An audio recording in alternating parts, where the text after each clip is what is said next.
Hay juegos que aparecen, hacen ruido por un par de semanas y desaparecen, pero hay otros que no solamente se quedan, sino que crecen, evolucionan y sorprenden, que comienzan como un simple proyecto indie y terminan redefiniendo el espacio donde nacieron. Y Friday Night Funkin' es uno de esos. Lo que empezó como una idea para una jam terminó reviviendo toda una comunidad, creando un nuevo estándar para el modding y desatando una de las campañas más exitosas del Kickstarter en la historia del gaming independiente. Y lo más increíble de todo es que nadie lo vio venir. Todo comenzó en octubre del 2020, cuando un pequeño equipo llamado Funkin' Crew decidió participar en la competencia Ludum Dare 47. El grupo estaba conformado por Ninja Muffin 99, Phantom Marker y Evil Scar como artistas, que Evil Scar tiene un 8 en el medio, así que no pienso ni sé cómo se pronuncia, Kao Sprite como compositor.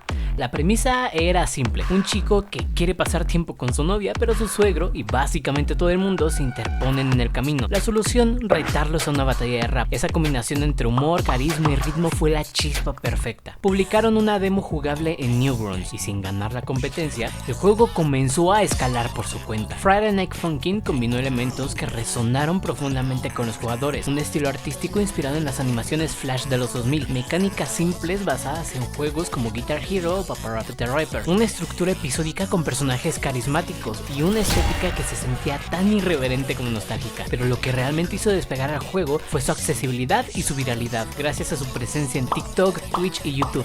Millones de personas conocieron el juego, lo jugaron y lo compartieron. El fenómeno ya no podía detenerse. Antes de Friday Night Funkin', Newgrounds estaba en caída. Con la muerte de Flash Player y el ascenso de plataformas como YouTube y Steam, la comunidad que alguna vez definió el contenido digital parecía desvanecerse. Pero entonces llegó Friday Night Funkin'. Subido como un simple juego Flash, Friday Night Funkin' atrajo una nueva ola de tráfico que revivió la plataforma entera. Los servidores colapsaron y los foros se llenaron, y la gente volvió a hablar de personajes como Pico, Tankman y Skitty Bump. De pronto, una generación entera redescubrieron Newgrounds y los artistas de ahí que habían crecido volvían a tener espacio. Friday Night Funkin' no tardó en dar el siguiente paso lógico: convertirse en un juego modificable. Al liberar su código fuente, el equipo permitió que cualquier persona hiciera lo que quisiera con él, y ahí comenzó la avalancha. Mods con historias propias, personajes originales, remixes, gráficos nuevos, mecánicas distintas, entre muchas cosas más, desde el explosivo Witty hasta el perturbador Sonic.exe, pasando por Indicross, Tricky, Bob and Gossip y miles más. Algunos mods tenían más contenido que el juego original, incluso se desarrollaron motores alternativos como Cade Engine o Psyche Engine para facilitar el desarrollo de mods sin tener que modificar directamente el código original. Lo que debía ser un simple proyecto Flash se convirtió en un ecosistema. En abril de 2021, Funkin' Crew anunció que llevarían el juego al siguiente nivel. Lanzaron una campaña de Kickstarter con una meta modesta de $60,000. La comunidad respondió con más fuerza de la que nadie imaginaba. Más de $2.2 millones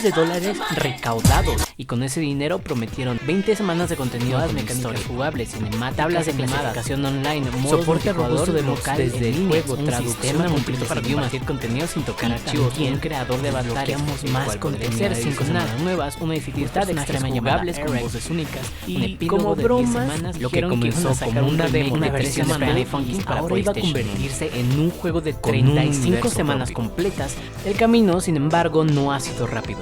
La transición de un juego indie a una producción organizada ha sido lenta, pero constante. Pese a los retrasos, ya hemos visto avances sólidos: el lanzamiento de la Weekend 1, nuevas animaciones y menús, la llegada de la versión móvil, mejoras gráficas y de rendimiento, pico jugable y un enfoque mucho más profesional.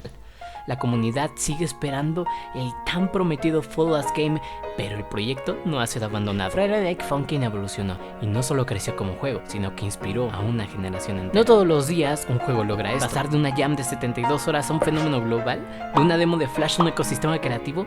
Y por eso, cuando decimos que Friday Night Funkin' evolucionó más de lo que esperábamos, no hablamos solo de mecánicas, contenido o popularidad, hablamos de cómo tocó a toda una comunidad. En fin, Britex, get out.